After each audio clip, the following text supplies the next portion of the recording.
আজ 11ই জ্যৈষ্ঠ জাতীয় কবি কাজী নজরুল ইসলামের 126তম জন্মবার্ষিকী।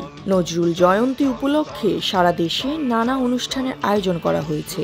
এবারের প্রতিপাদ্য নির্ধারিত হয়েছে 24-এর গণ অভ্যুত্থান কাজী নজরুলের উত্তরাধিকার। জাতীয় পর্যায়ে কুমিল্লায় 3 দিনব্যাপী উন্মুক্ত অনুষ্ঠানমালা শুরু হচ্ছে আজ রোববার।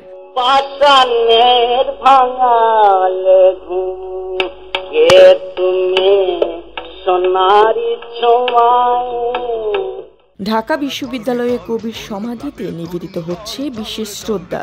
সকাল 6:15টায় অপরাজেয় বাংলার পাদদেশে শিক্ষক, শিক্ষার্থী ও কর্মকর্তাদের সমবেত হয়ে শোভাযাত্রা বের করবে। উপাচার্য অধ্যাপক নিয়াজ আহমেদ খানের নেতৃত্বে কবির সমাধিতে পুষ্পস্তবক অর্পণ ও ফাতেহা পাঠের পর স্মরণ সভা অনুষ্ঠিত হবে।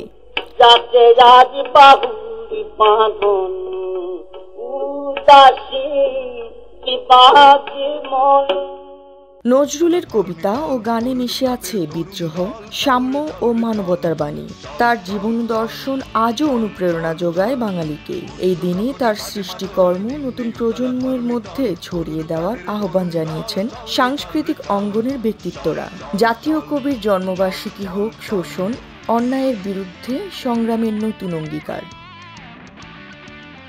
আর এ জ্যোতি, দৃষ্টি 24।